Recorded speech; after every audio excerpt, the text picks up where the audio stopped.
اب میں آپ کو ذرا اس جو انسانوں میں سے انسان دشمنی کا جن کا سب سے بڑا رول ہے، میں ان کی 2000 سالہ تاریخ کا آپ کے سامنے نقشہ رکھنا چاہتا ہوں۔ ان 1400 سال کا تو میں نے صرف 4 آپ کو پوائنٹس بتائے۔ موسیٰ سے عیسیٰ تک 1400 برس علیہم الصلوۃ والسلام، 2 مرتبہ عروج، 2 مرتبہ زوال، اشیریوں کے ہاتھوں پٹوائی، بابلیوں کے ہاتھوں پٹانا، گریکس کے ہاتھوں مرمت، رومنز کے ہاتھوں مرمت۔ یہ جو 2000 سال ہے، کیونکہ اب تو ظاہر بات ہے 21ویں صدی شروع ہو گئی، 20 صدیاں حضرت مسیح کو پوری ہو گئی۔ پہلی بات نوٹ کیجئے، حضرت مسیح کی پیدائش ہے سن 1 قبل مسیح۔ یہ نقطہ آپ نے کبھی سنا ہے یا نہیں؟ جب ملینیم کا سلسلہ شروع ہوا تھا پچھلے سال، تو میں نے بیان کر دیا تھا کہ ایک عجیب حساب کے اندر انہوں نے غلطی کی ہوئی ہے۔ حضرت مسیح کی پیدائش ہوئی 25 دسمبر کو، سن انہوں نے شروع کر دیا، جو اس کے بعد جنوری آئی تو پہلا سال شروع ہو گیا۔ اگر جنوری سے پہلا سال شروع ہوا تو یہ 6 دن جو ہے تو اس کے پچھلے سال میں تھے، لہذا کہا جائے گا کہ Jesus Christ was born 1 year before Christ, BC۔ تو 1 قبل مسیح میں حضرت مسیح کی پیدائش ہوئی۔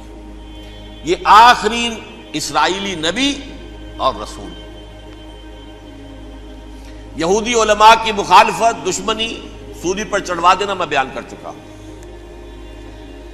سن 33 عیسوی میں، جبکہ حضرت مسیح کی عمر 33 برس تھی، اللہ تعالیٰ نے انہیں زندہ آسمان پر اٹھا لیا، لیکن یہودیوں نے اپنے خیال کے مطابق انہیں سولی پر چڑھوا دیا، ان کی موت واقع ہو گئی۔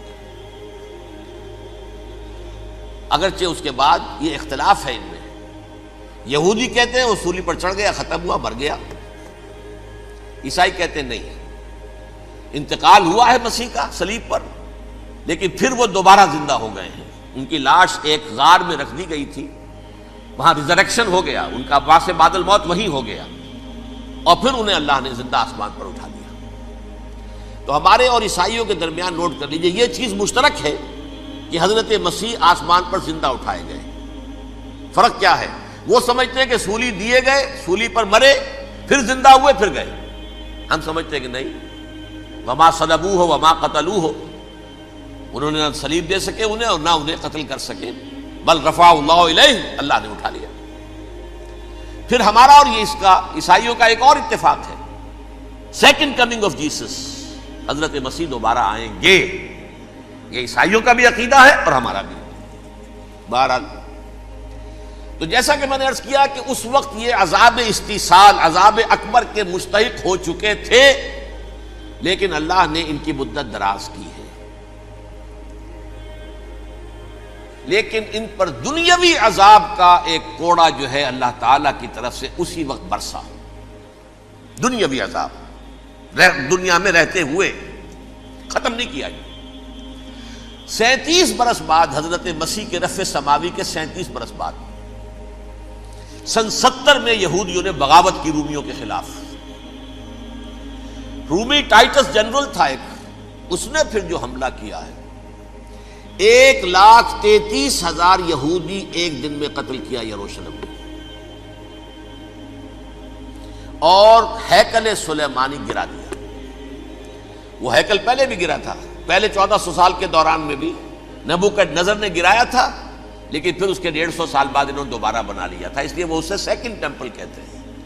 پہلا ٹیمپل جو حضرت سلیمان نے بنایا تھا، نبوکڈنیزر نے گرا دیا 587 قبل مسیح میں، پھر دوبارہ انہوں نے 150 سال کے بعد بنا لیا۔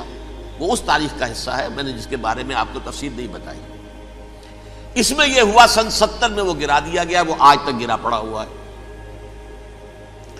نمبر 2، یہ کہہ دیا گیا کہ یہودیوں اس ارض فلسطین سے نکل جاؤ، تم یہاں نہیں رہ سکتے اب۔ لہذا جس کا جہاں سینگ سمایا چلا گیا، یورپ میں چلے گئے، ایشیا میں آ گئے، عرب میں آ گئے، یہ 3 قبیلے جو رات بھی میں نے عرض کیا تھا، بنو قینقاع، بنو نذیر اور بنو قریظہ، یہ وہاں سے آ کے مدینے میں آباد ہو گئے۔ جس کا جہاں سینگ سمایا، افریقہ میں، ہندوستان میں، جہاں چلے گئے، ڈایاسپورا اسے کہتے ہیں، وہ آپ نوٹ کر لیجیے اس لفظ کو، ڈایاسپورا، ہمارا دور انتشار، جبکہ ہمیں ہماری اصل سرزمین تو فلسطین ہے، حضرت ابراہیم کا مسکن، حضرت اسحاق حضرت یعقوب کا مسکن فلسطین، یہ ہے ہماری اصل جاگیر، یہ تو ہماری جدی پشتی جاگیر ہے، لیکن یہاں سے نکال دیے گئے